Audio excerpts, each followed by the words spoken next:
continue from previous video where we apply the virtual unit load 1 Newton and we find the internal forces N1, N2 and small n3. Now for the same thing we need to calculate for the real loading. Let me draw the first one, the virtual one that we calculated. We have this pin support, roller supports, and we have this point A, point C and point B, and we apply this virtual load 1 Newton. Due to this virtual load we found these three forces, 1 Newton here, this is internal axial forces, 1 Newton here, and we found minus 1.41 Newton for these members. So now let me draw the new real one, that is for step number 3. We have these pin supports, we have these roller supports, and we have same name A, C and B.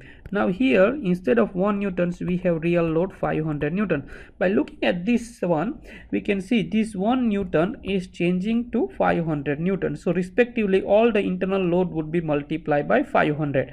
So in here if I multiply 1 Newton then I would have a 500 Newton load internal axial force. Similarly here we have 500 Newton internal axial force, and in here I would say that minus 1.41 times 500, it would give us minus 707 Newton, right? So it's just amplification. It should not apply for all the examples, but here fortunately we can find this that we can multiply by 500. So here it is simple to say, let's give them 1, 2 and 3. I can say n1 equal to 1, n2 equal to 1, small n3, this is the virtual one, 1.41 newtons.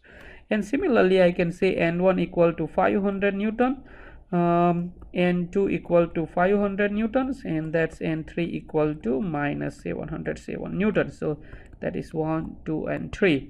So if I know these all small n and capital N value, I can find a deflection at point B equal to small n1 capital N1 L1 over EA E1 A1 plus capital small n2 small n2 capital N2 L2 over E2 A2, and we have 3 members, so we have third one written here. Now here we have small n1, small n2, small n3. So small n1 is 1 Newton, capital N1 is 500 Newtons, and the length L1 is 2 meters here for member 1, so that is 2 meters over EA is constants, N2 is 1 Newton, sorry, capital N2 is 500 Newtons, and the L2 for the second members is 2 meters.